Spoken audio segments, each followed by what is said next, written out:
Reporter online election സർവേക്ക് ലഭിച്ചുകൊണ്ടിരിക്കുന്നത്.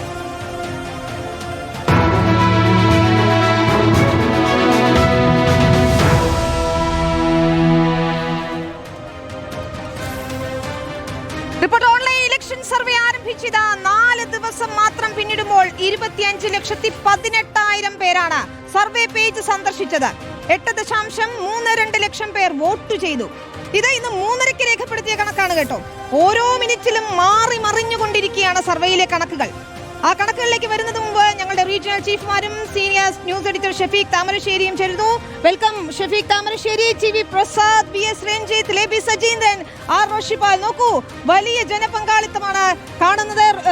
ഷഫീഖ് താമരശ്ശേരി, ഒരു ചരിത്രം എന്ന് തന്നെ നമുക്ക് പറയാം. അത്ര വലിയ പ്രേക്ഷക പിന്തുണയാണ് ലഭിച്ചുകൊണ്ടിരിക്കുന്നത്, പ്രേക്ഷകരുടെ റെസ്പോൺസ് ആണ് ലഭിച്ചുകൊണ്ടിരിക്കുന്നത്. തീർച്ചയായും അങ്ങനെ തന്നെയാണ്. നമ്മൾ സർവേ ആരംഭിച്ച ആദ്യ മണിക്കൂറുകൾ തന്നെ ആയിരക്കണക്കിന് ആളുകൾ നമ്മുടെ സർവേ പേജിലേക്ക് ഇടിച്ചു കയറുന്ന കാഴ്ച നമ്മൾ കണ്ടിരുന്നു. തുടർന്നുള്ള 4-ാം ദിവസം നമ്മൾ എത്തുമ്പോഴേക്കും ഏതാണ്ട് 25 ലക്ഷത്തിലധികം ആളുകൾ നമ്മുടെ സർവേ പേജിലെത്തി. അതിൽ ഏതാണ്ട് 8 ലക്ഷത്തിലധികം ആളുകൾ അവരുടെ അഭിപ്രായങ്ങൾ രേഖപ്പെടുത്തി, പോളിംഗ് രേഖപ്പെടുത്തി. അത് ആ നിലയ്ക്ക് മുന്നോട്ട് പോകുന്ന സമയത്ത് നമ്മളെ സംബന്ധിച്ച് കേരളത്തിലെ ഒരു വലിയ ജനപങ്കാളിത്തം ഈ സർവേക്ക് ഉണ്ടായി എന്ന് തന്നെ പറയാം. തീർച്ചയായും ഒരു ജനകീയ സർവേ എന്നുള്ള നിലയിൽ തന്നെ നമ്മുടെ സർവേ മുന്നോട്ട് പോയിക്കൊണ്ടിരിക്കുന്ന ഒരു സാഹചര്യമാണ് നമ്മൾ കാണുന്നത്. പ്രിയപ്പെട്ട പ്രേക്ഷകരോട് ഞാൻ പറയട്ടെ, ഇതൊരു PR വർക്കല്ല, തീർച്ചയായും വളരെ ജെന്യുവിനായി നടക്കുന്ന സർവേയാണ്. അതുകൊണ്ടാണ് ഓരോ മണിക്കൂറിലും ഇത് മാറി മറിയുന്നത്, അല്ലേ ഷഫീഖ്? ഇപ്പോൾ നമ്മൾ സംസാരിച്ചുകൊണ്ടിരിക്കുന്ന സമയത്ത് പോലും 10,000 കണക്കിന് ആളുകളാണ് നമ്മുടെ സർവേ പേജിൽ എൻഗേജ് ചെയ്തുകൊണ്ടിരിക്കുന്നത് എന്നുള്ള പ്രത്യേകത കൂടിയുണ്ട്.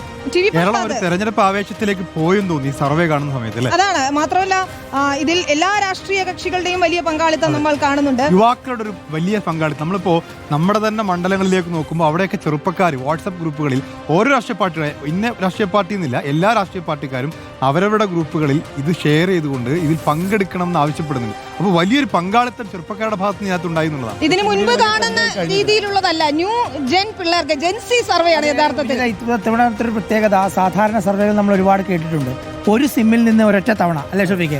അതാണ് അതിലെ പോയിന്റ്. അതുകൊണ്ട് തമാശ കളിക്കാൻ പറ്റില്ല, ഉദാരതയുണ്ട്. തമാശ കളിക്കാൻ പറ്റില്ല. ആ നിലപാടെടുക്കുന്നവർ ഏറ്റവും സീരിയസ് ആയിട്ടില്ല. ഒരാൾ ഒരു വോട്ട് ചെയ്യുന്നത് പോലെയുള്ള, ഇല്ലെങ്കിൽ പിന്നെ അടുത്ത സിം തേടി പോണ്ടി വരും. ഇത് ബോധ്യപ്പെട്ടതേ യങ്സ്റ്റേഴ്സ് ആണോ? ഇതിൽ എങ്ങനെയായിരുന്നു പങ്കാളിത്തം, എങ്ങനെയാണ് കൂടുതൽ വന്നിരിക്കുന്നത്? ഇതിനകത്ത് ഏജ് സ്പെസിഫിക്കേഷൻ ഇല്ലാത്തതുകൊണ്ട് തന്നെ ഏത് വിഭാഗത്തിൽപ്പെട്ട ആളുകൾ എന്നുള്ള ഒരു ഡാറ്റ നമ്മുടെ കയ്യിലില്ല. പക്ഷേ സോഷ്യൽ മീഡിയയിൽ നിന്നും മറ്റു റെസ്പോൺസിൽ നിന്നും നമുക്ക് മനസ്സിലാകുന്നുണ്ട്. അതേപോലെ തന്നെ ഏറ്റവും കൂടുതൽ യുവ MLA മാർക്കാണ് വലിയ പിന്തുണയുള്ളത്. അതുകൊണ്ട് തന്നെ ഒരു സോഷ്യൽ മീഡിയയിലൂടെയുള്ള ഒരു യങ് പാർട്ടിസിപ്പേഷൻ ഇതിനകത്ത് കാര്യമായിട്ടുണ്ട് തന്നെ നമുക്ക് പറയാൻ കഴിയും. വിനിത, ഇതിൽ ജനകീയമാണത്. ഒന്ന്, ഇതിൽ വോട്ട് രേഖപ്പെടുത്തുന്നവർ അവർ സംതൃപ്തരാണ്. സാധാരണ ഒരു സർവേ പോലെയല്ല. നമ്മൾ പല സർവേ ഫലങ്ങളും കാണാറുണ്ട്, പല ഏജൻസികൾ കൊണ്ടുവരുന്നത്. അതുപോലെയല്ല, ഇത് നമുക്കൊരു MLA ആണെങ്കിൽ MLA കൃത്യമായി വിലയിരുത്താം. MLAയുടെ പ്രവർത്തനങ്ങൾ, വികസന പ്രവർത്തനങ്ങൾ, അവരുടെ രാഷ്ട്രീയ നിലപാടുകൾ, അവർ നിയമസഭയിൽ ഏതൊക്കെ തരത്തിലാണ് പെർഫോം ചെയ്തത്. കാരണം തീർച്ചയായും, കാരണം നമ്മൾ നിയമസഭയിൽ നിരന്തരമായി റിപ്പോർട്ട് ചെയ്യുമ്പോൾ അവിടെ MLA ഒരു പക്ഷേ മണ്ഡലത്തിൽ ജനകീയനാണ്. മണ്ഡലത്തിൽ ജനകീയനായി എളുപ്പമാണ്. കല്യാണ വീടുകളിൽ പോയാൽ മതി, മരണ വീടുകളിൽ പോയാൽ മതി. പക്ഷെ അങ്ങനെയല്ല. നിയമസഭയിൽ, നിയമനിർമ്മാണ സഭയിൽ കൃത്യമായി കാര്യങ്ങൾ അവതരിപ്പിക്കുന്നു. അവിടെ പ്രസംഗിക്കാത്ത എത്രയോ MLA-മാരുണ്ട്. ഇതിനകത്ത് ഒരു വിമർശനം പറയാൻ സാധിക്കുക റോഷി, ഇതിലൊരു വിമർശനമായിട്ട് പറയാൻ സാധിക്കുന്ന ഒരു കാര്യം എന്ന് വെച്ചാൽ, നമുക്കിപ്പോൾ ഇത് നോക്കി ജയസാധ്യതയെ കുറിച്ച് പറയാൻ പറ്റില്ല. ഇപ്പൊ മട്ടന്നൂർ മണ്ഡലത്തിൽ KK ശൈലജ ടീച്ചർ ഇതിനകത്ത് എവിടെയും വന്നിട്ടില്ല. ഈ 30 പേര് ശൈലജ ടീച്ചറില്ല. ഇത് നോക്കിയിട്ട് ശൈലജ ടീച്ചറുടെ ധർമ്മടം മണ്ഡലത്തിൽ ഇല്ല. പിണറായി വിജയൻ ഇതിനകത്ത് എനിക്ക് തോന്നുന്നു 10-ഓ 15-ാം സ്ഥാനത്താണ്. 17-ാം സ്ഥാനത്താണ്. സ്വാഭാവികമായിട്ടും ധർമ്മടത്തെ വിജയസാധ്യതയോ ധർമ്മടത്ത് CPM കിട്ടാമെന്ന് വോട്ടോ ഇതിനകത്ത് പ്രതിഫലിക്കണം. അങ്ങനെയല്ല. പക്ഷേ ഇതാ നോക്കൂ, ഇനി വോട്ട് ചെയ്യാനുള്ളവർ, ഓരോ മണ്ഡലങ്ങളിലും അവരവരുടെ MLA-ക്ക് മാർക്ക് ഇടാനുള്ളവർ ഇതാ ബാക്കിയുണ്ടെങ്കിൽ റിപ്പോർട്ടിന്റെ സ്ക്രീനിന്റെ സൈഡിൽ നമുക്ക് QR കോഡ് കാണാം. ഇപ്പോൾ തന്നെ ഫോൺ എടുക്കൂ, വോട്ട് ചെയ്യൂ, നിങ്ങളുടെ MLA-ക്ക് മാർക്ക് ഇടും. നോക്കൂ, നമുക്ക് വിശദമായി തന്നെ പരിശോധിക്കേണ്ടതുണ്ട്. എല്ലാവർക്കും ആകാംക്ഷ എന്തായിരിക്കും, MLA-മാരുടെ മാർക്കിൽ ആദ്യം എത്തി നിൽക്കുന്നത് ആരൊക്കെയാണ്? ഇപ്പോഴിതാ ഈ മണിക്കൂറിൽ നമുക്ക് 3:30 വരെയുള്ള കണക്ക് വെച്ച് നമുക്ക് 30 പേരാണ് ഇതിൽ നമ്മൾ ഇന്ന് എടുത്തിരിക്കുന്നത്. 30 പേർ ആരൊക്കെയാണ് എന്ന് നമുക്ക് നോക്കേണ്ടതുണ്ട്. ഓരോ മണ്ഡലം തിരിച്ച് നോക്കിയാൽ 30 പേരിൽ ആരൊക്കെയാണ് പ്രധാനപ്പെട്ടവർ വരുന്നത് എന്നത് ആകാംക്ഷ കൂടി ഉണ്ടാകും. ഇതിൽ ആരൊക്കെയാണ് ജനകീയരായി മാറിയിരിക്കുന്നതെന്നും കൂടി നോക്കണം. നോക്കൂ, മാവേലിക്കര MLA MS അരുൺകുമാറാണ് ഒന്നാമത്. 8.86 അദ്ദേഹത്തിന് കിട്ടിയിരിക്കുന്ന വോട്ട്. നോക്കൂ ഷഫീഖ്, എനിക്ക് തോന്നുന്നു ആദ്യം മുതൽ തന്നെ MS അരുൺകുമാർ മുന്നിലുണ്ട്. വട്ടിയൂർക്കാവ് MLA VK പ്രശാന്താണ് രണ്ടാമത് നിൽക്കുന്നത്, 8.73. വിവാദങ്ങളൊക്കെ ഉണ്ടായി അതിന്. അതെ, VK പ്രശാന്ത് ഇതാ രണ്ടാമതെത്തി നിൽക്കുന്നു. ഹരിപ്പാട് MLA മുൻ പ്രതിപക്ഷ നേതാവ് മുൻ മന്ത്രിയുമായ രമേശ് ചെന്നിത്തല മൂന്നാമതുണ്ട്, 8.64. യുവാക്കളുടെ സാന്നിധ്യം എന്ന് പറയുമ്പോൾ രമേശ് ചെന്നിത്തല ഉണ്ട് അതിനകത്ത്. അതെ, നമുക്ക് നോക്കണം രഞ്ജിത്ത്, മുഴുവൻ പേരുടെയും കണക്ക് നോക്കാം. അഴീക്കോട് MLA KV സുമേഷ്, എനിക്ക് തോന്നുന്നു KV സുമേഷും വോട്ടിംഗിന്റെ തുടക്കം മുതൽ മുന്നിലുള്ളയാളാണ്. KV സുമേഷ് 8.64. പറവൂർ MLA പ്രതിപക്ഷ നേതാവ് VD സതീശൻ 8.56. നോക്കൂ, Mavelikkara MLA MS Arunkumar, Vattiyoorkavu MLA VK Prashant, Harippad MLA Ramesh Chennithala, Azhikode MLA KV Sumesh, Paravur MLA VD Satheesan എന്നിവരാണ് ആദ്യ 5 പേർ. ഈ ആദ്യത്തെ 5 പേരുടെ കണക്കെടുക്കുന്ന സമയത്ത് നമുക്ക് അതിൽ വളരെ ക്ലിയർ ആയിട്ട് നമുക്ക് ഒബ്സർവ് ചെയ്യാൻ കഴിയുന്ന ഒരു കാര്യമുണ്ട്. ഇടതുപക്ഷ ഭരണകക്ഷിയിൽപ്പെട്ട യുവ MLA-മാരായ 3 പേരോടാണ് പ്രതിപക്ഷത്തുള്ള 2 മുതിർന്ന MLA-മാർ ഏറ്റവും ടൈറ്റായി ഫൈറ്റ് ചെയ്യുന്നുള്ള വളരെ രസകരമായൊരു കാഴ്ച അതിനകത്ത്. യുവ MLA-മാരെ UDF-ൽ Chandy Oommen 6ാമതുണ്ട്. Puthuppally MLA Chandy Oommen 8.52. Kalpetta MLA T Siddique, കോൺഗ്രസിന്റെ തന്നെ MLA T Siddique 8.51. Konni MLA KU Janeesh Kumar 8.48. Kalliasseri MLA M Bijin 8.42. Beypore MLA Muhammad Riyas 8.38. ഒരു മന്ത്രി ഇതാ എത്തിയിരിക്കുകയാണ് ആദ്യ 10ലേക്ക്. എനിക്ക് തോന്നുന്നു ആദ്യ 10ലുള്ള ആളിൽ മന്ത്രി പ്രതിപക്ഷ മാത്രമാണ്. പ്രതിപക്ഷ നേതാവുണ്ട്, മുൻ പ്രതിപക്ഷ നേതാവുണ്ട്. ഇതാ മന്ത്രി മുഹമ്മദ് റിയാസ് എത്തിയിരിക്കുന്നു 10ാമത്. ഇത് MLA-മാരുടെ കണക്കാണ്.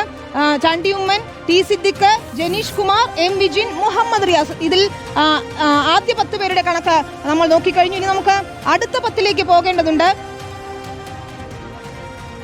ഏറ്റവും പ്രധാനപ്പെട്ട കണക്കുകളാണ്. 11ാമത് പാറശാല MLA CK ഹരീന്ദ്രനാണ്. ഒരുപക്ഷെ അങ്ങനെ നമ്മൾ മാധ്യമങ്ങളിലൊന്നും അധികം കേട്ടിട്ടില്ലാത്ത പേരാണ്, പക്ഷേ CK ഹരീന്ദ്രൻ 11ാമത് എത്തുന്നു. തിരുവമ്പാടി MLA ലിൻഡോ ജോസഫ്, ഇതാ മലബാറിൽ നിന്നുള്ള ഒരു പ്രധാനപ്പെട്ട MLA ആയ ലിൻഡോ ജോസഫ് 12ാമതുണ്ട്. വാമനപുരം MLA DK മുരളി 8.29 ആണ് അദ്ദേഹത്തിന് കിട്ടിയ vote. PK Kunhalikutty, Vengara MLA PK Kunhalikutty നിന്നുള്ള ആദ്യത്തെ ആൾ. മാത്രമല്ല കുഞ്ഞാലിക്കുട്ടി തുടക്കം മുതൽ ഈ വോട്ട് ഇത്രയും വോട്ടുകൾ. അതെ, പട്ടാമ്പി MLA മുഹമ്മദ് മൂസിനുണ്ട് 8.23 അദ്ദേഹത്തിന് കിട്ടിയിരിക്കുന്നത്. നോക്കൂ, എല്ലാം 8 പോയിന്റ് ഉണ്ട്. ചെറിയ ചെറിയ വ്യത്യാസങ്ങളേ ഉള്ളൂ എന്ന് നമുക്ക് കാണാൻ സാധിക്കും. ഇപ്പോഴിതാ നമ്മൾ ആദ്യ 15 പേരെ പരിശോധിച്ചു കഴിഞ്ഞു. അതിൽ PK കുഞ്ഞാലിക്കുട്ടിയുണ്ട്, VD സതീശൻ, രമേശ് ചെന്നിത്തല, മുഹമ്മദ് റിയാസ് തുടങ്ങിയ പ്രമുഖരെല്ലാവരും തന്നെ ഇതിൽ എത്തിയിട്ടുണ്ട് എന്നതാണ് നമുക്ക് മനസ്സിലാക്കാൻ സാധിക്കുന്നത്. നെടുമങ്ങാട് MLA GR അനിൽ, മന്ത്രി GR അനിലാണ് 8.2 വോട്ട് നേടിയിരിക്കുന്നത്. മുഖ്യമന്ത്രി പിണറായി വിജയൻ ധർമ്മടം മണ്ഡലത്തിൽ അദ്ദേഹം 17ാമതാണ് 8.15. രഞ്ജിത്ത് പറഞ്ഞതുപോലെ ഇത് നമ്മൾ അടുത്തൊരു വോട്ടിംഗ് പാറ്റേൺ എന്ന രീതിയിലല്ല, നമ്മുടെ ഓൺലൈൻ സർവേയിൽ വന്ന കണക്കനുസരിച്ച് മുഖ്യമന്ത്രി 17ാമതാണ്. 18ാമത് തൃത്താല MLA മന്ത്രി MB രാജേഷ്, തദ്ദേശ മന്ത്രി MB രാജേഷ് 8.14 വോട്ടാണ്. 19ാമത് ഇരവിപുരം MLA M നൌഷാദാണ്, അദ്ദേഹത്തിന് ലഭിക്കുന്നത് 8.09. ഒല്ലൂർ MLA-യും മന്ത്രിയുമായ K രാജൻ 8.08 അദ്ദേഹത്തിന് ലഭിക്കുന്ന വോട്ടിംഗ്. നോക്കൂ, GR അനിൽ, പിണറായി വിജയൻ എല്ലാവരും തന്നെ ആ ഗണത്തിലേക്ക് എത്തുമ്പോൾ പേരാവൂർ MLA-യും KPCC അധ്യക്ഷനുമായ സണ്ണി ജോസഫ് 8.06 അദ്ദേഹത്തിന് കിട്ടുന്ന വോട്ട്. KPCC അധ്യക്ഷൻ 21ാമതാണ് കേട്ടോ. ചവറ MLA സുജിത്ത് വിജയൻ പിള്ള 8.03. പെരിന്തൽമണ്ണ MLA നജീബ് കാന്തപുരം, വീണ്ടും ലീഗിന്റെ ഒരു MLA എത്തുകയാണ് 8.00. അതെ, നമ്മുടെ സ്പീക്കർ ഇത് 24ാമതാണ്. തലശ്ശേരി MLA-യും സ്പീക്കറുമായ AN ഷംസീറിന് 8 പോയിന്റാണ്. കഴക്കൂട്ടത്തില കടകംപള്ളി സുരേന്ദ്രൻ 25ാമതുണ്ട്. വിവാദങ്ങൾക്കിടയിലും കടകംപള്ളിക്ക് അതാണ് അദ്ദേഹത്തിന് കൃത്യമായി വോട്ട് കിട്ടുന്നു എന്നുള്ളതാണ്. അദ്ദേഹത്തിന് 8 പോയിന്റാണ് കിട്ടുന്നത്. ആലു MLA അൻവർ സാദത്തുണ്ട്, ജനകീയനായ അദ്ദേഹം 26ാമതുണ്ട് 7.99. കുറ്റ്യാടി MLA KP കുഞ്ഞഹമ്മദ് കുട്ടി മാസ്റ്റർ 7.96. ചെങ്ങന്നൂർ MLA-യും മന്ത്രിയുമായ സജി ചെറിയാൻ 7.94. ഒരുപാട് വിവാദങ്ങൾ, പക്ഷേ സജി ചെറിയാൻ ഇതാ വോട്ടിംഗിൽ മുന്നിലെത്തുകയാണ്. Kunnamkulam MLA AC Moideen 7.93. കരുവന്നൂർ ഒന്നും ബാധിച്ചിട്ടില്ലേ എന്ന് നമുക്ക് കാത്തിരുന്ന് കാണാം. ഏറ്റുമാനൂർ MLAയും മന്ത്രിയുമായ VN വാസവൻ 7.91. സ്വർണ്ണക്കൊള്ള കത്തി നിൽക്കുമ്പോൾ VN വാസവൻ 30ാമതാണെങ്കിലും അദ്ദേഹവും ആദ്യ 30ൽ ഇടം പിടിക്കുന്നു എന്നുള്ളതാണ്. വോട്ടിംഗ് പാറ്റേൺ നോക്കുമ്പോൾ ഏറ്റവും പ്രധാനപ്പെട്ട കാര്യവും അത് തന്നെയാണ്. Anwar സാദത്തുണ്ട്, KP Kunhamad മാസ്റ്ററുണ്ട്, Saji Cherian, AC Moideen, VN Vasavan. ഇത് പറയുമ്പോൾ ഒരു പ്രധാനപ്പെട്ട പോയിന്റ് ഉള്ളത് 7.9 30ാമത് കിട്ടിയ ആൾക്കുള്ള മാർക്ക്. ആദ്യത്തെ ആൾക്ക് 8.5 ആ ലൈൻ മാത്രമേ ഉള്ളൂ. വ്യത്യാസങ്ങൾ വലിയ വ്യത്യാസം മാത്രം. ആവറേജ് 8 പോയിന്റ് മുകളിലേക്കാണ് എല്ലാവർക്കും. കുറഞ്ഞ പേർക്ക് മാത്രമേ 7.9. ഇതിൽ നിന്ന് മനസ്സിലായ ഒരു കാര്യമുള്ളത് യുവ MLA മാർക്ക് സാമൂഹ്യ മാധ്യമങ്ങളിലുള്ള സ്വാധീനം, ആ സ്വാധീനം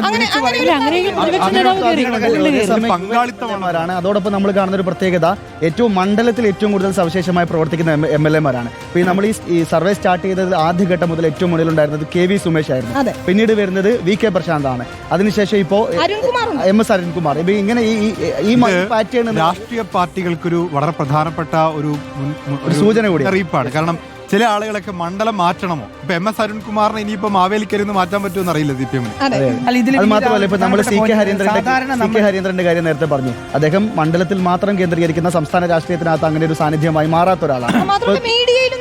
അതെ അതെ. Even Thiruvambadi MLA Linto Joseph മുതൽ ഇങ്ങോട്ടുള്ള പക്ഷെ മണ്ഡലത്തിൽ വലിയ സ്വാധീനമുണ്ട്. ജനകീയനാണ് അവിടെ. ദീർഘകാലമായി പാർട്ടി ഉത്തരവാദിത്വം മനസ്സിലാവുന്നത് സാധാരണ നമ്മളൊരു എക്സിറ്റ് പോൾ നടത്തുന്നു, അതല്ലെങ്കിൽ ഒരു സർവേ നടത്തുന്നു. ഒരു മണ്ഡലത്തിൽ നിന്ന് നമുക്ക് പരമാവധി കാണാൻ പറ്റുന്ന ആളുകളുടെ എണ്ണം 1000 ആണ്. 1000 ആളുകളെ കാണാൻ പറ്റൂ.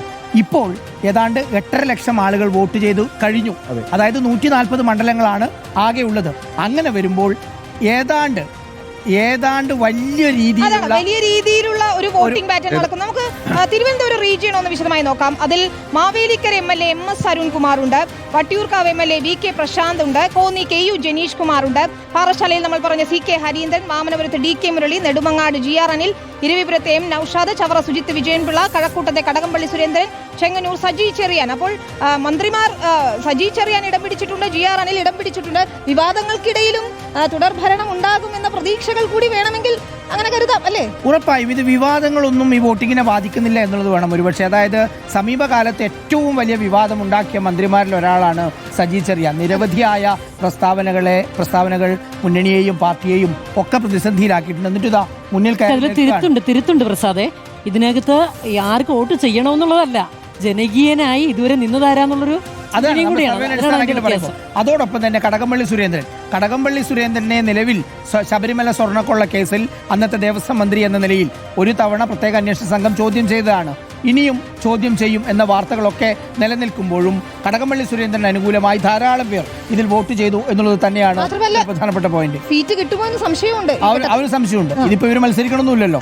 നിലവിലുള്ള MLA-മാർ അതുകൊണ്ടാണ് അത് ഇതുവരെയുള്ള ജനകീയതയാണ് ഇവിടെ വിലയിരുത്തപ്പെട്ടിരിക്കുന്നത്. തീർച്ചയായും അദ്ദേഹത്തിന്റെ മണ്ഡലത്തിൽ അദ്ദേഹം ജനകീയനാണ് എന്നുള്ളതാണ്. വോട്ടർമാരുടെ കണക്ക് നോക്കിയാൽ ഏതാണ്ട് SIR കഴിയുമ്പോൾ 2.5 കോടിയാണ് നമ്മുടെ കേരളത്തിലെ വോട്ടർമാരുടെ കണക്ക്. ഈ ചുരുങ്ങിയ സമയം കൊണ്ടാണ് ഏതാണ്ട് ഈ 8 ലക്ഷത്തിന്റെ മുകളിലേക്ക് പോളിംഗ് പോകുന്നത്. ഇനിയും വരും, ഇനിയും ദിവസങ്ങളുണ്ട്, ഇനിയും ആളുകൾ ഇതിലോട്ട് വോട്ട് ചെയ്യാൻ തെരഞ്ഞെടുപ്പ് നോട്ടിഫിക്കേഷൻ വരുന്നതിന് തൊട്ട് മുമ്പ് അവസാനിക്കാമെന്നുള്ള നിലയിലാണ് നമ്മുടെ നിലവിലുള്ള പദ്ധതി മുന്നോട്ട് പോയിക്കൊണ്ടിരിക്കുന്നത്. ഈ മാസത്തിന്റെ അവസാനത്തോടു കൂടി സർവേ പൂർത്തീകരിക്കാം എന്നുള്ള നിലയിൽ. ഇതിൽ ഏറ്റവും പ്രധാനപ്പെട്ട കാര്യം, സോഷ്യൽ മീഡിയയിൽ നമ്മൾ കാണുന്ന ഏറ്റവും പ്രധാനപ്പെട്ട കുറിപ്പുകളിലൊന്ന്, നമ്മൾ ഒരുപാട് സർവേ റിസൾട്ടുകൾ നമ്മൾ മുന്നിലേക്ക് വരും. പക്ഷേ ഈ സർവേയിലൊന്നും ഒരിക്കലും തങ്ങൾക്ക് പങ്കെടുക്കാൻ ഒരു അവസരം ലഭിച്ചിട്ടുണ്ടാവില്ല. ഒരു ചോദ്യവുമായി ആരും തങ്ങളുടെ മുന്നിൽ എത്തിയിട്ടുണ്ടാവില്ല. അങ്ങനെ ചിന്തിക്കുന്ന മനുഷ്യർക്ക് മുന്നിലേക്കാണ് അവരുടെ അഭിപ്രായങ്ങൾ രേഖപ്പെടുത്താൻ വേണ്ടിയിട്ടുള്ള ഒരു പ്ലാറ്റ്ഫോം ലഭിക്കുന്നത്. അതിൽ തന്നെയും ഒരു MLA-ക്ക് നിങ്ങൾക്ക് ഇത്ര മാർക്ക് കൊടുക്കാം എന്നുള്ളത് മാത്രമല്ല നമ്മൾ പറയുന്നത്. അതിനകത്ത് ഓരോ കാറ്റഗറി, നിയമസഭയിലെ പ്രകടനത്തിന് ഇത്ര മാർക്ക്, വികസന പ്രവർത്തനങ്ങൾക്ക് ഇത്ര മാർക്ക്, ഫണ്ട് വിനിയോഗത്തിന് ഇത്ര മാർക്ക്, വാഗ്ദാനങ്ങൾ നിറവേറ്റുന്നതിന് ഇത്ര മാർക്ക്, ജനകീയത, മണ്ഡലത്തിലെ സാന്നിധ്യം, MLA ഓഫീസിന്റെ പ്രവർത്തനം, സുതാര്യത, കക്ഷി രാഷ്ട്രീയത്തിന് അതീതമായ ഇടപെടൽ, രാഷ്ട്രീയ നിലപാട്, ഇങ്ങനെ ഒരു MLA-യുടെ പ്രവർത്തനവുമായി ബന്ധപ്പെട്ട സമഗ്ര മേഖലകളിലുള്ള അദ്ദേഹത്തിന്റെ പ്രവർത്തനത്തെ വേറെ റിവ്യൂ ചെയ്തുകൊണ്ട് ആളുകൾക്ക് വോട്ട് ചെയ്യാനുള്ള ഒരു സ്പേസ് കൂടിയാണ് നമ്മൾ പ്രൊവൈഡ് ചെയ്തിരിക്കുന്നത്. ഇതിന്റെ ഒരു ക്യുമുലേറ്റീവ് റിസൾട്ട് ആണ് അവിടെ റിഫ്ലക്ട് ചെയ്യുന്നത്. ഇതിന്റെ ക്രമം തുടക്കം മുതൽ ഇങ്ങ് പരിശോധിക്കുകയാണെങ്കിൽ 1, 2, 3 എന്നുള്ള ക്രമം അങ്ങോട്ടോ ഇങ്ങോട്ടോ വലിയ മാറ്റങ്ങൾ ഉണ്ടായിട്ടുണ്ട്. ആദ്യഘട്ടത്തിലൊക്കെ തന്നെ ഈ പ്രതിപക്ഷത്തുള്ള വളരെ പ്രധാനപ്പെട്ട ആളുകളൊക്കെ വളരെ പുറകിലായിരുന്നു. അതേപോലെ തന്നെ പിണറായി വിജയൻ ആദ്യഘട്ടത്തിൽ വളരെ മുന്നിലുണ്ടായിരുന്നു. പക്ഷേ പിന്നീട് ഇത് സ്വാഭാവികമായും ഈ ഒരു മണ്ഡലത്തിലുള്ള MLAക്ക് ഹേറ്റേഴ്സ് കൂടി ഉണ്ടാവുമല്ലോ. സ്വാഭാവികമായും പിണറായി വിജയൻ വലിയ രീതിയിൽ വോട്ടുമായി മുന്നോട്ട് പോകുമ്പോൾ ആ മണ്ഡലത്തിലെ UDF പ്രവർത്തകരുടെ റിവ്യൂവിങ്ങിനകത്ത് പിണറായി വിജയന് നെഗറ്റീവ് റേറ്റിംഗ് വരും. അങ്ങനെയുള്ള റിഫ്ലക്ഷൻസ് കൂടി ഇതിനകത്ത് വന്നിട്ടുണ്ട്.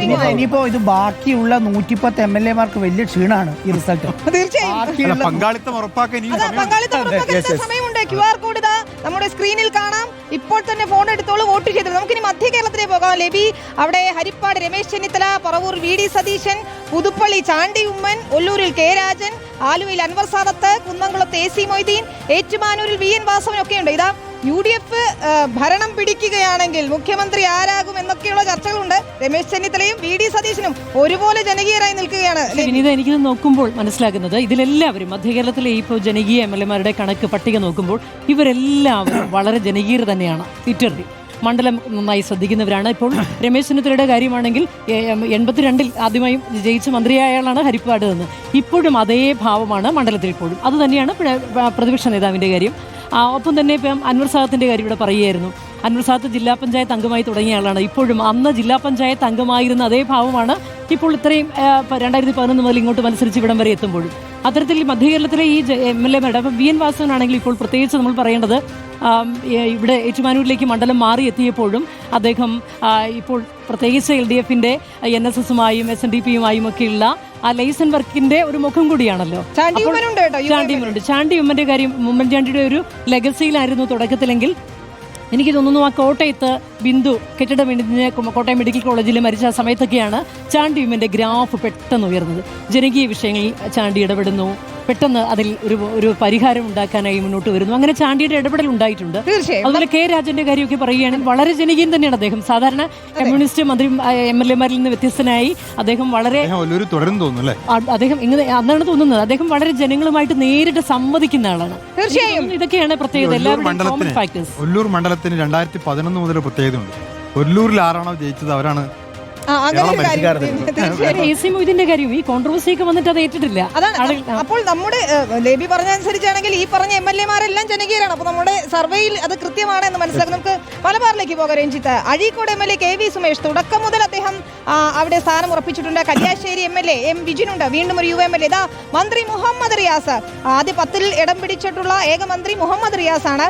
അദ്ദേഹത്തിനെതിരെ വിമർശനമൊക്കെ ഉയരുന്നതിനിടയിലാണ് മുഹമ്മദ് റിയാസ് ഇടം പിടിക്കുന്നത്. കൽപ്പറ്റ MLA T സിദ്ദിഖുണ്ട്, തിരുവമ്പാടി MLA ലിൻഡ ജോസഫ് തീർത്തും ജനകീയനായ ഒരാളാണ്. വേങ്ങരയിൽ ഇതാ PK കുഞ്ഞാലിക്കുട്ടിയുണ്ട്, പട്ടാമ്പിയിൽ മുഹമ്മദ് മൂസനുണ്ട്, പിണറായി വിജയൻ മുഖ്യമന്ത്രി തന്നെയുണ്ട്, MP രാജേഷ് തദ്ദേശ മന്ത്രി, Sunny Joseph Perinthalmanna, Najeeb Kanthapuram, speaker AN Shamseer, Kuttiadi KP Kunhammed Kutty master. എനിക്ക് തോന്നുന്നു മലബാറിലുള്ളവരൊക്കെ കുറച്ചധികം. എനിക്ക് ആകെ ഇതിനകത്തൊരു ശൈല ടീച്ചർ പേര് ഇതിനകത്ത് വന്നില്ല എന്നുള്ളത്, മട്ടന്നൂർ മണ്ഡലത്തിൽ നിന്ന് വന്നില്ല എന്നുള്ളത് അതൊരു പരാതിയായിട്ട് വേണമെങ്കിൽ സ്വാഭാവികമായിട്ട് നമുക്കിപ്പോ ഒരു വനിതാ മുഖ്യമന്ത്രിയുടെ പേരൊക്കെ പറയുമ്പോൾ ശൈല ടീച്ചർ പേര് പറഞ്ഞുകൊണ്ടിരിക്കുന്നു. ജനകീയതയ്ക്ക് വടകരയിൽ അവർ മത്സരിച്ച് തോറ്റെങ്കിലും ജനകീയയെ സംബന്ധിച്ച് 4 ദിവസമായിട്ടുള്ള ഞാൻ പറയുന്നത് സ്വാഭാവികമായിട്ടും ശൈല ടീച്ചർ ഒന്ന് ശ്രദ്ധിച്ചാൽ നല്ലതാണ് അല്ലേ. ശൈല ടീച്ചർ ആരോഗ്യമന്ത്രിയായിരുന്ന കാലത്ത് ഇപ്പോൾ PR വർക്കായിരുന്നു എന്നൊരു വിമർശനം. അപ്പോ അതൊരു പരാതിയായി മാറ്റി നിർത്തിയാൽ ബാക്കി എല്ലാം ഇതിനകത്ത് KP കുഞ്ഞാമുഹമ്മദ് കുട്ടി മാസ്റ്റർ കുറ്റ്യാടിയുടെ സ്ഥാനാർത്ഥിത്വം ലഭിക്കില്ല എന്നുള്ള ഘട്ടത്തിൽ കുറ്റ്യാടിയിൽ പാർട്ടിക്കാർ കഴിഞ്ഞ തെരഞ്ഞെടുപ്പിൽ സ്ഥാനാർത്ഥി നിർണയത്തിന് തൊട്ടു മുമ്പ് നമ്മൾ മനസ്സിലാക്കിയിട്ടുള്ളതാണ് എന്താണ് കുറ്റ്യാടിയിൽ മാസ്റ്റർ എന്നുള്ളത്. KV സുമേഷ് അഴീക്കോട് മണ്ഡലത്തിൽ അഴീക്കോട് മണ്ഡലത്തിലേക്ക് KM ഷാജി ഇനി പോകുന്നില്ല എന്ന് തീരുമാനിക്കാനുള്ള പ്രധാനപ്പെട്ട ഒരു കാരണം എന്ന് പറയുന്നത് KV സുമേഷ് അവിടെ ഉണ്ടാക്കിയ അടിത്തറയാണ്. അവിടുത്തെ നാട്ടിൽ ഒരു പ്രാദേശികമായിട്ടൊക്കെ അവിടെ ആളുകളെ പേരെടുത്ത് വിളിക്കത്തക്ക രീതിയിൽ ഒരു പരിചയം. അഴീക്കോട് അങ്ങനെ CPM-ന്റെ കുത്തക മണ്ഡലം എന്ന് പറയാൻ പറ്റില്ല, ലീഗ് പിടിച്ചെടുത്ത മണ്ഡലമുള്ളതാണ്. സ്വാഭാവികമായിട്ടും അവിടെ ഉണ്ടാക്കിയ ഒരു ജനകീയത അത് നമുക്ക് ഈ സർവേയുടെ ഒരു സുതാര്യതയും ആ സർവേയുടെ ഒരു ആക്യുറസിയുമാണ് കൽപ്പറ്റയിൽ ഇപ്പൊ നമുക്ക് വെള്ളം ഈ മേപ്പാടി ദുരന്തമുണ്ടായ സമയത്ത് സ്വാഭാവികമായിട്ടും അവിടെ T സിദ്ദിഖ് നടത്തിയ പ്രവർത്തനങ്ങൾ അതവിടെ വളരെ ജനകീയമായ പ്രവർത്തനം. താമരശ്ശേരി ചുരവുമായി ബന്ധപ്പെട്ട് അദ്ദേഹം താമരശ്ശേരി ചുരത്തിന് വേണ്ടി അദ്ദേഹം MLA എന്ന രീതിയിൽ അവിടെ ധർണയൊക്കെ നടത്തിയിട്ടുണ്ട്. അപ്പോൾ ഈ പേരുകൾ നോക്കുമ്പോൾ പിണറായി വിജയനും PK കുഞ്ഞാലിക്കുട്ടി നമുക്ക് ജയസാധ്യത പറയാൻ പറ്റില്ല എന്നുള്ളത്. പിണറായി വിജയൻ വീണ്ടും അവിടെ മത്സരിച്ചാൽ വേറൊരാൾ ജയിക്കും നമുക്ക് ഒരിക്കലും പറയാൻ പറ്റില്ല. ഈ സർവേയിൽ അദ്ദേഹം 17-ാം സ്ഥാനത്താണുള്ളത്. പക്ഷേ അതൊരു പക്ഷേ അദ്ദേഹത്തിന്റെ ആളുകൾ കൂടുതൽ ഇതിൽ പങ്കെടുക്കുന്നതിനുള്ള വിമുഖത കൊണ്ടോ ചിലപ്പോൾ ഹെയ്റ്റേഴ്സ് കയറി മറ്റു മുഖ്യമന്ത്രിയെ സംബന്ധിച്ച് ഈ സർക്കാരിനുള്ള ഭരണവിരുദ്ധ വികാരത്തിന്റെ എല്ലാ പ്രശ്നങ്ങളും മുഖ്യമന്ത്രി നേരിടേണ്ടി വരും. അപ്പോൾ അദ്ദേഹത്തിന്റെ മണ്ഡലത്തിലെ ആളുകൾ അങ്ങനെയുണ്ടോ? അദ്ദേഹത്തിന്റെ മണ്ഡലത്തിലെ ആളുകൾക്ക് മാത്രമല്ലല്ലോ വോട്ട് ചെയ്യാൻ സാധിക്കുക. വേണമെങ്കിൽ പിണറായി വിജയനെതിരെ വേറൊരു മണ്ഡലത്തിലെ വോട്ടർക്ക് വന്നിട്ട് എതിരെ വോട്ട് ചെയ്യാം. അപ്പൊ സ്വാഭാവികമായിട്ടും പി കെ കുഞ്ഞാലിക്കുട്ടി അല്ലെങ്കിൽ വോട്ട് ചെയ്യേണ്ടത് അതാണ്. വേണമെങ്കിൽ തിരുവനന്തപുരത്ത് ഉള്ള വോട്ടുള്ള ആൾക്ക് ഇതിൽ കയറി ചെയ്യാം എന്ന് പറഞ്ഞാൽ ഭരണവിരുദ്ധ വികാരത്തിന്റെ പ്രശ്നം മന്ത്രിമാരും ആയിരിക്കും ഏറ്റവും കൂടുതൽ അനുഭവിക്കാം. പിന്നീട് ഒരു കാര്യം ഞാനത് പറയുന്നതിന് മുന്നേ വി ഡി സതീശന്റെ കാര്യം വിട്ടുപോയി. നമ്മൾ മധ്യകേരളം പറഞ്ഞപ്പോൾ വി ഡി സതീശൻ പ്രതിപക്ഷ നേതാവ് ആയിരിക്കുന്ന കാലത്തും നേരത്തെ 2001 മുതൽ MLA ആയിരുന്ന കാലത്തും ഒരേപോലെ മണ്ഡലത്തിൽ ജനങ്ങളോട് നേരിട്ട് അടുത്തിടപെടുന്ന ആളാണ്. അതുകൊണ്ടാണ് ഇപ്പോഴും ആ ജനകീയ ഭാവം ഇത്രയും. ഞാനതാണ് പറഞ്ഞു വന്നത്, ഈ മന്ത്രിമാരെക്കാൾ മാർക്ക് പ്രതിപക്ഷ നേതാവിനും മുൻ പ്രതിപക്ഷ നേതാവ് രമേശ് ചെന്നിത്തലയ്ക്കും ഒക്കെ കിട്ടുകയാണ്. നോക്കൂ, ബേപ്പൂരിലെ മുഹമ്മദ് റിയാസിന് കിട്ടിയിരിക്കുന്ന 8.38. മന്ത്രി മുഹമ്മദ് റിയാസിനെ കുറിച്ച് പറയുമ്പോഴേ അദ്ദേഹം ഈ മണ്ഡലത്തിലെ സാന്നിധ്യത്തിൽ വോട്ട് നോക്കേണ്ടതുണ്ട്. കാരണം അദ്ദേഹം ഞായറാഴ്ചകളിൽ മണ്ഡലത്തിൽ ഉറപ്പുവരുത്തുന്ന ഒരാളാണ്. രാവിലെ പുലർച്ചെ 6 മണി മുതൽ രാത്രി 10 മണി വരെ അദ്ദേഹം അവിടുത്തെ റെസിഡൻസ് അസോസിയേഷൻ പരിപാടി ഉൾപ്പെടെ പങ്കെടുക്കുന്ന ആളാണ്. ഇപ്പോൾ PV അൻവർ വന്നപ്പോൾ മണ്ഡലത്തിൽ കൂടുതൽ അദ്ദേഹം സജീവമായിട്ടുണ്ട്. അദ്ദേഹം അങ്ങനെ ഒരു എതിരാളിയെ നിസ്സാരവൽക്കരിക്കാതെ PV അൻവർ വന്നതിന്റെ ഒരു ഇളക്കം മണ്ഡലത്തിൽ ഉണ്ടാവുമെന്ന് പ്രതീക്ഷിച്ച് അദ്ദേഹം ഇപ്പോൾ കൂടുതൽ മണ്ഡലത്തിലുണ്ട്. അപ്പോൾ അത് ഇതിൽ പ്രതിഫലിച്ചു. വിനീത്, അത് പണ്ടാണെങ്കിൽ കെ ബാബുവിനെ പറയുന്നത് മണ്ഡലത്തിൽ ഇപ്പോഴുള്ള ആളെന്ന്. ഇപ്പം MLA എല്ലാവരും ഞായറാഴ്ച മണ്ഡലത്തിൽ ഉണ്ടാവും. ഞാനതാണ് പറഞ്ഞത്. ബേപ്പൂരിൽ മുഹമ്മദ് റിയാസ് 8.38, നെടുമങ്ങാട് GR അനിൽ 8.2, ധർമ്മടത്തെ പിണറായി വിജയൻ, തൃത്താല രാജേഷുണ്ട്, കെ രാജൻ, ചെങ്ങന്നൂർ സജി ചെറിയൻ ഒക്കെ ഉണ്ടെങ്കിൽ പോലും പ്രതിപക്ഷത്ത് നോക്കൂ, രമേശ് ചെന്നിത്തലയുണ്ട്, VD സതീശനുണ്ട്, ചാണ്ടി ഉമ്മൻ, PK കുഞ്ഞാലിക്കുട്ടി, സണ്ണി ജോസഫ്, അങ്ങനെ ജനകീയരാണ് UDF. ഈ പ്രതിപക്ഷത്തുള്ള MLA-മാരുടെ പട്ടികയിൽ പിന്തുണ ലഭിച്ചവരിൽ എല്ലാവരും ജനകീയർ മാത്രമല്ല, അതെ, പ്രധാനപ്പെട്ടവരാണ്. മാത്രവുമല്ല അവർ നിയമസഭയിൽ ഏറ്റവും മികച്ച പ്രവർത്തനം നേരത്തെ വലിയ പരിചയ സമ്പത്തുള്ളവരാണ്. വളരെ കാലമായി നിയമസഭാ സാമാജികരാണ്. അവർ ആ മണ്ഡലത്തിൽ സജീവമാണ്, നിയമസഭയിലും അവർ സജീവമാണ്. ആ പ്രതിപക്ഷത്തുള്ള എല്ലാവരും, ഓരോ ആളുകളുടെ, രമേശ് ചെന്നിത്തല ആവട്ടെ, VD സതീശൻ, ചാണ്ടി ഉമ്മൻ, PK കുഞ്ഞാലിക്കുട്ടി, സണ്ണി ജോസഫ് ഒരുപക്ഷെ ഏറ്റവും മനോഹരമായി നിയമസഭയിൽ നിയമസഭാ തെരഞ്ഞെടുപ്പിന് എന്തെങ്കിലും ട്രെൻഡുകൾ നമുക്ക് പറയാൻ സാധിക്കും. അല്ല, ഇതിനകത്ത് നമുക്ക് ജനറലി ഒബ്സർവ് ചെയ്യാൻ പറ്റുന്ന ഏറ്റവും പ്രധാനപ്പെട്ട ഒരു കാര്യം, പ്രതിപക്ഷത്തുള്ള ആളുകൾക്കകത്ത് MLA-മാരിൽ വോട്ട് ലഭിച്ചവരെല്ലാം മുൻനിര നേതാക്കളാണ്. രമേശ് ചെന്നിത്തലയും പിന്നെ KC ജോസഫ്, നമ്മുടെ KPCC പ്രസിഡന്റ് അടക്കമുള്ള ഏറ്റവും സണ്ണി ജോസഫ് അടക്കമുള്ള ഏറ്റവും പ്രധാനപ്പെട്ട നേതാക്കൾ, കുഞ്ഞാലിക്കുട്ടി അടക്കമുള്ള പ്രധാനപ്പെട്ട നേതാക്കൾക്കെല്ലാം ആ നിലയ്ക്കുള്ള ലീഡുണ്ട്. എന്നാൽ ഭരണപക്ഷത്തിൽ നിന്ന് നമുക്ക് കാണാൻ കഴിയുന്നത് അവരുടെ യൂത്ത് ആയ ആളുകളാണ്. അതേസമയം മന്ത്രിസഭയിലെ വളരെ പ്രധാനപ്പെട്ട മന്ത്രിമാരും പാർട്ടി സെക്രട്ടറിയായ ഗോവിന്ദ മാഷ് അടക്കമുള്ള ആളുകൾ ആ മുൻനിരയിലില്ല. ആ ഒരു വ്യത്യാസം ഇതിനകത്ത് ഒരു ഒബ്സർവ് ചെയ്യാൻ കഴിയുന്ന ഒരു ഫാക്ടർ. നേരത്തെ ഈ കനകോലു അടക്കമുള്ള റിപ്പോർട്ടിലടക്കം പുതുതലമുറയിൽ പ്രതീക്ഷയുണ്ട്. ആളുകളെയല്ലേ പറഞ്ഞത്, നമ്മൾ വിഷയത്തിലേക്ക് വന്നാൽ വിഷയങ്ങളിലേക്ക് കൂടി നമുക്ക് പോകേണ്ടതുണ്ട്. അത് ഏതൊക്കെയാണ് അതിന് നമുക്ക് നോക്കാം. ഓരോ വിഷയത്തിൽ ആദ്യത്തെ ചോദ്യം മാത്രം വോട്ട് കിട്ടിയിട്ടുണ്ട്. അതിൽ ഏറ്റവും പ്രധാനം വികസനം എന്ന് തന്നെയാണ്. ഇപ്പോൾ LDF സർക്കാർ വികസന തുടർച്ചയ്ക്ക് വോട്ട് ചെയ്യൂ എന്നാണ് പറഞ്ഞുകൊണ്ടിരിക്കുന്നത്. വികസനത്തിന് വോട്ട് ചെയ്തിരിക്കുന്നത് ഏതാണ്ട് 30.25% പേരാണ്. നോക്കൂ, ഈ സർവേയുടെ 30% പേർ വികസനത്തിന് വേണ്ടി വോട്ട് ചെയ്യുന്നു എന്നുള്ളതാണ്. വർഗീയ പരാമർശം ഒരു വിഷയമായിട്ടുണ്ട്. 19.79% പേർ അത് പറയുന്നു. ശബരിമല സ്വർണ്ണക്കൊള്ള, ഞാൻ പ്രതീക്ഷിച്ചിരുന്നത് ശബരിമല സ്വർണ്ണക്കൊള്ളയായിരിക്കും ഏറ്റവും കൂടുതൽ. പക്ഷെ അതല്ല കേട്ടോ, അത് മൂന്നാമതാണ്. 12.73%. ക്ഷേമ പെൻഷൻ സ്വാധീനിച്ചിട്ടുണ്ടെന്ന്. തദ്ദേശ തെരഞ്ഞെടുപ്പിൽ ക്ഷേമ പെൻഷൻ ഭരിച്ചില്ല എന്നാണ് നമ്മൾ കണ്ടത്. 13.08% ക്ഷേമ പെൻഷൻ അതിൽ വോട്ട് ചെയ്തിരിക്കുന്ന. അഴിമതി 12%. ഇതാണ് സ്വാധീനിക്കുന്ന വിഷയങ്ങളിൽ ഏറ്റവും പ്രധാനപ്പെട്ടതായി നമുക്ക് കണക്കാക്കാവുന്നത്. വികസനം, വർഗീയ പരാമർശം, ശബരിമല സ്വർണ്ണക്കൊള്ള, ക്ഷേമ പെൻഷൻ, അഴിമതി. അതിൽ വികസനത്തിന് തന്നെയാണ്. നമുക്ക് മറ്റഞ്ച് വിഷയങ്ങൾ കൂടി നോക്കാം. ലൈംഗിക ആരോപണങ്ങൾ, ഒരുപക്ഷെ പാലക്കാട് MLA-ക്കെതിരായ ആരോപണം അത് UDF-നെ വലിയ പ്രതിരോധത്തിലാക്കിയതാണ്. അത് പക്ഷേ 4.21% പേരാണ് അതൊരു വിഷയമാകും എന്ന് പറയുന്നത്. സ്ഥാനാർത്ഥികളുടെ മികവ് 2.71%. സ്ഥാനാർത്ഥികളുടെ ഇൻഡിവിജ്വലായ മികവിനേക്കാൾ കൂടുതൽ മറ്റ് വിഷയങ്ങൾ സ്വാധീനിക്കുന്നു എന്ന് കാണാം. വന്യജീവി പ്രശ്നം, മലയോര മേഖലയിലെ ഏറ്റവും വലിയ പ്രശ്നമായ വന്യജീവി പ്രശ്നത്തിന് 2.46% പേർ അത് വിഷയമായി കണക്കാക്കുന്നു. പോലീസ് നടപടികൾ, എനിക്ക് തോന്നുന്നു കഴിഞ്ഞ അടുത്തിടെ ഉണ്ടായ വിവാദങ്ങളെല്ലാം ചേർത്തുകൊണ്ടായിരിക്കും. അതിന് 1.67% പേർ. മറ്റുള്ളവ 1.11% എന്നതാണ് ഇതിന്റെ ഒരു സ്വാധീനിക്കുന്ന വിഷയങ്ങളുടെ കണക്ക് നോക്കുമ്പോൾ നമുക്ക് മനസ്സിലാവുന്നത് വികസനം തന്നെയാണ് ഇത്തവണ തെരഞ്ഞെടുപ്പിൽ പ്രധാന. കഴിഞ്ഞ ദിവസങ്ങളിലൊക്കെ സംസ്ഥാന സർക്കാർ LDF-ഉം വികസനമാണ് ചർച്ചയാക്കാൻ ശ്രമിച്ചത്. നമുക്കറിയാം, അതിവേഗ റെയിൽപാത, അങ്ങനെ വിഴിഞ്ഞം ഒരു ഭാഗത്തുണ്ട്. അങ്ങനെ ഓരോ പദ്ധതികൾ ഇങ്ങനെ പ്രഖ്യാപിക്കുകയാണ്. സ്വാഭാവികമായും അത് ചർച്ചയാകും. അതേപോലെ തന്നെ സമാനമായി തന്നെ ജനങ്ങൾ ചർച്ച ചെയ്യുന്നുണ്ട് ശബരിമല സ്വർണ്ണക്കൊള്ള. അതിനുശേഷം വന്ന വിഷയങ്ങളുണ്ട് ശബരിമലയുമായി ബന്ധപ്പെട്ട ആഗോള അയ്യപ്പ സംഗമം അടക്കം പ്രതിഫലിക്കാതെ പോയത്. ഇതിൽ യുവാക്കളായിരിക്കും ഈ സർവേയിൽ ഏറ്റവും കൂടുതൽ പങ്കെടുക്കുന്നുണ്ടായിരിക്കാം. അവരെ സംബന്ധിച്ചിടത്തോളം അവർക്ക് ഈ ശബരിമല സ്വർണ്ണക്കൊള്ളയാണെങ്കിലും ലൈംഗികാരോപണ വിഷയങ്ങളൊക്കെ 4.2 സംതിങ് ആണ് എന്ന് പറഞ്ഞാൽ ലൈംഗികാരോപണ വിഷയങ്ങളൊക്കെ വളരെ കുറച്ച് മാത്രം ചർച്ചയാവുന്നുള്ളൂ. വികസനമാണ് ഏറ്റവും കൂടുതൽ ചർച്ച ചെയ്യേണ്ടതെന്ന് പറയുമ്പോൾ ഈ സർവേയിൽ പങ്കെടുത്തത് ഭൂരിഭാഗവും യുവാക്കളാണെന്നുള്ളത് നമ്മൾ മനസ്സിലാക്കേണ്ട കാര്യം, സർക്കാരിന്റെ പ്രചരണവുമായി ബന്ധപ്പെട്ട ഏറ്റവും പ്രധാനപ്പെട്ട അജണ്ട വികസനമാണെങ്കിലും വികസനത്തിന് വേണ്ടി വികസനം എന്നുള്ളത് ഒരു തെരഞ്ഞെടുപ്പിനെ വോട്ട് ചെയ്യുന്ന സമയത്തുള്ള ഏറ്റവും പ്രധാനപ്പെട്ട പരിഗണനാ വിഷയമായി തെരഞ്ഞെടുക്കുന്ന ആളുകളെല്ലാം സർക്കാർ അനുകൂലമായി എന്നുള്ളൊരു ചിന്തയിലേക്ക് പോകേണ്ടതാണ്. രണ്ടുമാവാം. വികസനം ഈ എന്റെ മണ്ഡലത്തിൽ മതിയായ വികസനം ഉണ്ടായിട്ടില്ല, അതുകൊണ്ട് ഞാൻ ഈ സർക്കാരിനെതിരെ ഭരണവിരുദ്ധ വികാരത്തിന്റെ പ്രതിഫലനമാണെന്ന് വികസനമായിരിക്കും. കൂടുതൽ ആളുകളുടെ പരിഗണനാ വിഷയം എന്നുള്ള നിലയിൽ വികസനമാണ്. ആ വികസനം എന്നുള്ള കാറ്റഗറിയിൽ സർക്കാരിന് അനുകൂലമാണോ പ്രതികൂലമാണോ വോട്ട് വന്നതെന്നുള്ളത് രണ്ടാമത്തെ ഒരു വിഷയമാണ്. ഈ വരുന്ന നിയമസഭാ തെരഞ്ഞെടുപ്പ് പ്രവചിക്കാൻ കഴിയില്ല എന്ന ഒരു സൂചന ഇതിലേക്ക് തരുന്നുണ്ട്. അതായത് ഇതിൽ വികസനം പറഞ്ഞിരിക്കുന്നത് 30.25 അതിൽ വർഗീയ പരാമർശം 19%, ശബരിമല സ്വർണ്ണക്കൊള്ള 12%. അപ്പോൾ ഈ വർഗീയ പരാമർശം പ്രധാനമായും ഉദ്ദേശിക്കുന്നത് നമ്മുടെ വെള്ളാപ്പള്ളി നടേശൻ ഉൾപ്പെടെയുള്ളവരുടെയാണ്. രണ്ടാമത്തേത് ശബരിമല കൊള്ളയിൽ വലിയ വിമർശനം വന്നിരിക്കുന്നത് CPM-നെതിരെയാണ്. അത് നമുക്ക് വേറെ രീതിയിൽ കാണാം. വർഗീയ പരാമർശം പ്ലസ് ശബരിമല സ്വർണ്ണക്കൊള്ള 31, വികസനം വന്നിരിക്കുന്ന 30. അതായത് ആദ്യ 60% എടുത്താൽ 30-31 എന്ന നിലയിലാണ് അത്. അതായത് ഒരു ഇഞ്ചോടിഞ്ച് പോരാട്ടം നടക്കുന്ന കൂടി അതിൽ സർക്കാരിന് പ്രസാദ് പറയാൻ ഉദ്ദേശിച്ചത് ഞാൻ മനസ്സിലാക്കുന്നത്, ഇടത് സർക്കാരിന്റെ വികസന നേട്ടത്തിന് അനുകൂലമായി വോട്ട് ചെയ്യുകയാണെങ്കിൽ 30% എന്ന് നമ്മൾ കണക്കാക്കിയാൽ, പക്ഷേ മറ്റ് രണ്ട് വിവാദ വിഷയങ്ങൾ ചേരുമ്പോൾ അതായത് ആദ്യ 61% എടുക്കുമ്പോൾ 30-31, അതായത് രണ്ട് വിഭാഗത്തിലുള്ളവരും LDF വരണമെന്നും UDF വരണമെന്നും ആഗ്രഹിക്കുന്നവർ ശക്തമായി ഇതിൽ പങ്കെടുത്തിട്ടുണ്ടോ എന്നുള്ളതാണ്. ഒന്നുകൂടി നമുക്ക് പോയാൽ, റോഷി പറഞ്ഞ ക്ഷേമ പെൻഷനിൽ 13.08% റോഷി. അഴിമതി 12% വരുന്നുണ്ട്. നിലവിലെ സാഹചര്യത്തിൽ പ്രതിപക്ഷത്തിനെ സംബന്ധിച്ചിടത്തോളം അഴിമതിയില്ല. അത് നമ്മളൊരു 73 കണക്ക് കൂട്ടിയാൽ അവിടെയും ഏതാണ്ട് പകുതിയായി നിൽക്കുകയാണ്.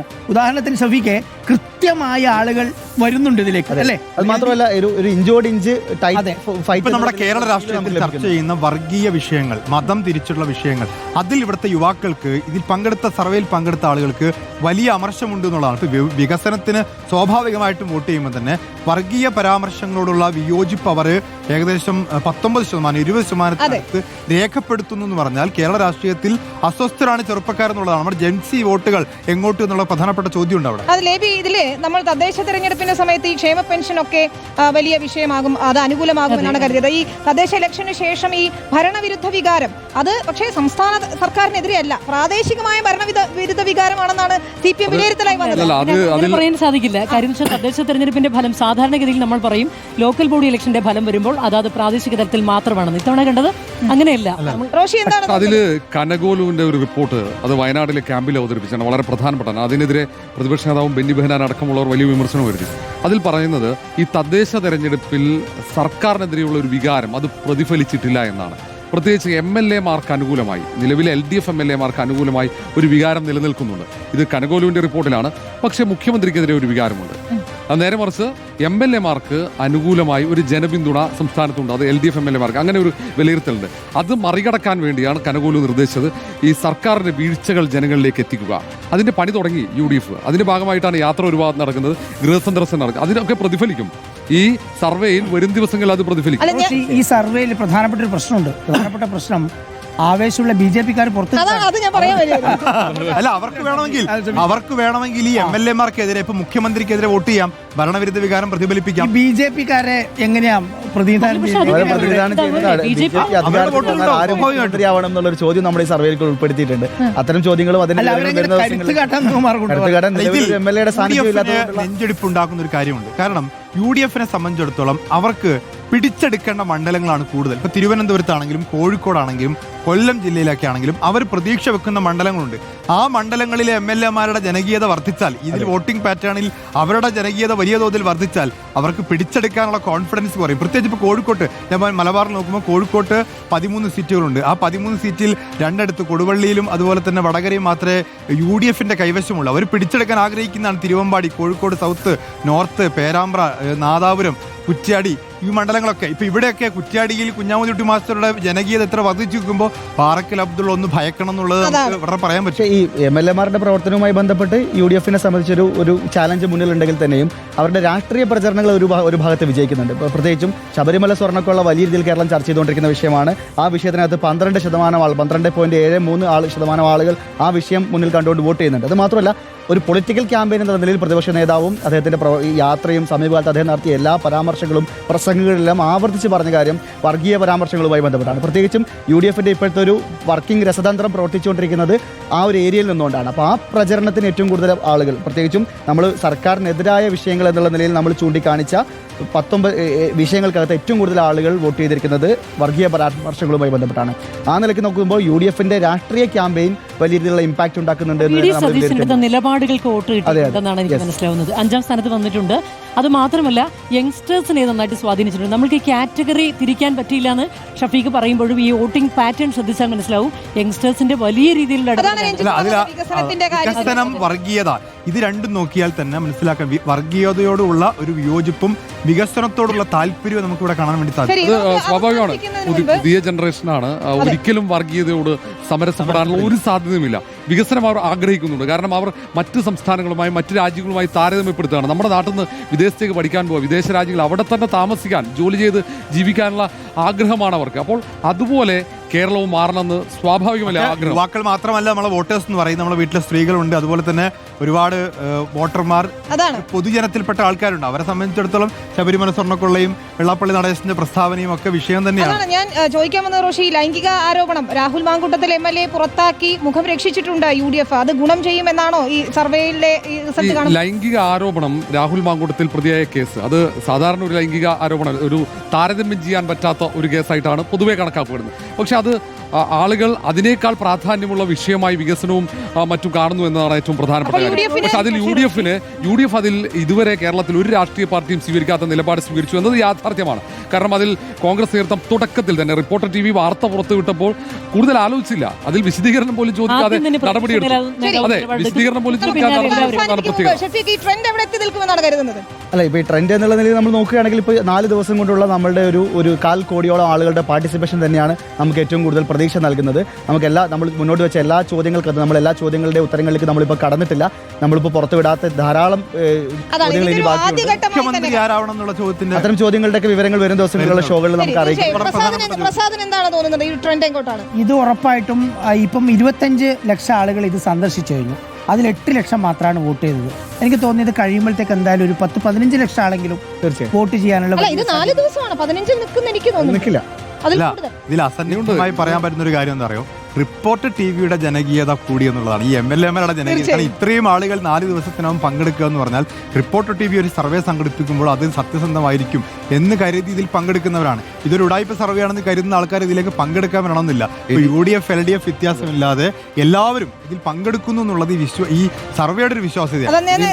ഇനിയും ഏതാണ്ട് ഈ മാസം അവസാനിക്കാൻ 13 ദിവസമുണ്ട്. എന്നാൽ ഈ മാസം തെരഞ്ഞെടുപ്പ് പ്രഖ്യാപിക്കാനുള്ള സാധ്യത വളരെ കുറവാണ്. ട്രെൻഡ് എന്തായിരിക്കും റോഷി? നിലവിലെ സാഹചര്യത്തിൽ പ്രസാദ് പറഞ്ഞ പോലെ പ്രവചനാതീതമാണ്. കടുത്ത പോരാട്ടം നമ്മുടെ സർവേയിൽ നടക്കുന്ന ഒരു സംശയവുമില്ല. കാരണം വികസനം ആഗ്രഹിക്കുന്നുണ്ട്, ശബരിമല വിഷയമുണ്ട്, അങ്ങനെ എല്ലാ ജനകീയ വിഷയങ്ങളും ചർച്ച ചെയ്യപ്പെടുന്നു.